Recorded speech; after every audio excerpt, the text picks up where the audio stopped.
All right, so today we are pulling back the curtain on computation itself. We're going to decode the simple, elegant, and honestly powerful logic that lets a rock we tricked into thinking run our entire world. It's kind of wild when you think about it. Okay, let's just dive right in. This is the central mystery, right? How does a pile of, wires, silicon, and switches actually make a decision? How does it go from just being a physical thing to something that, seems to have a mind of its own? That's the journey we're going to take today. We're going from raw physics all the way to pure logic. So let's get down to basics. Before there's any code, before any software, there's just this, electricity. The presence or absence of an electrical charge. That's it. Everything, and I mean everything, in our digital world is built on this one simple physical reality. It's the absolute bedrock of it all. Okay, so think of this next part as our Rosetta Stone. This is the magic moment where we translate the physical world into the world of ideas. You've got a circuit with, say, 5 volts flowing through it. Well, we just decide to call that true, or a 1. And a circuit with basically 0 volts, we call that false, or 0. And that's it. That is literally the entire vocabulary. On or off, true or false, 1 or 0. All right, so now we've got our two words, true and false. But, just like with any language, you need some grammar, right? You need rules to combine those words into something that actually makes sense. In the world of computing, that grammar, it comes from something called logic gates. These are the tiny little decision makers. And there's a whole toolkit of them. And, or, not, XOR, and each one has its own very specific job. Let's start with what I think is the strictest one, the AND gate. It's a really simple but pretty demanding little gate. It looks at 2 signals coming in, we'll call them input A and input B, and it's only going to give you a true on the other side if and only if both A and B are true. If even one of them is false, nope. The answer is a hard no. And you can see that rule in action right here in this, what we call a truth table. So look, if A is false and B is false, the output is false. Makes sense. If one is true, but the other is false, the output is still false. The only time, the one and only time, we get a true or a 1 on the output is down there in that last row, when input A is true and input B is true. Absolutely no exceptions. So, okay, why does this even matter? Well, the AND gate is basically the bouncer at the club. It's the logic that says, hey, you need a username and a password to log in. Or, you need your key in the ignition and your foot on the brake to start the car. It's what makes sure that multiple, totally non-negotiable conditions are met before anything else is allowed to happen. Okay, let's look at another one of these fundamental building blocks. Meet the XOR gate.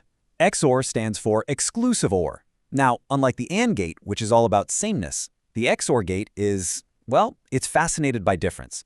It looks at 2 inputs and only gives a true output if those 2 inputs are different.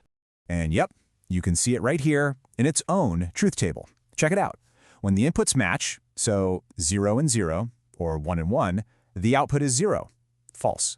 But when they're different, 0 and 1, or 1 and 0, boom, the output is 1, true. It really is the gate of exclusivity.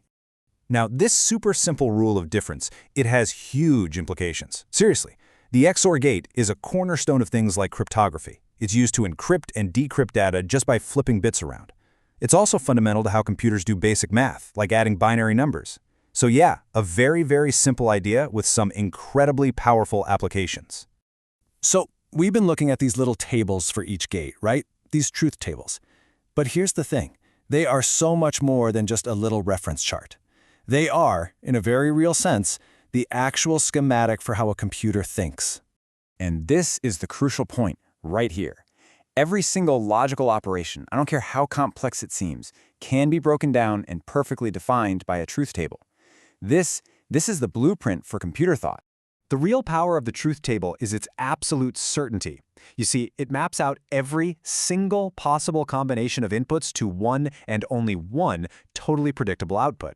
There's no room for interpretation, no guesswork, no maybe. It's basically a contract. It says, if you give me these inputs, I will give you this exact output every single time. And that is what makes computation so incredibly reliable. Okay, so we've been looking at the tiniest building blocks. Now, let's zoom out a bit. Let's see how these simple, totally predictable rules build the entire, mind-bogglingly complex digital world we all live in. It really all follows this beautiful logical progression. Step 1, we start with the physical reality of voltage, just on or off. Step 2, we assign that a logical meaning, true or false. Step 3, we use our toolkit of logic gates like AND and XOR to process that logic with perfect predictable rules.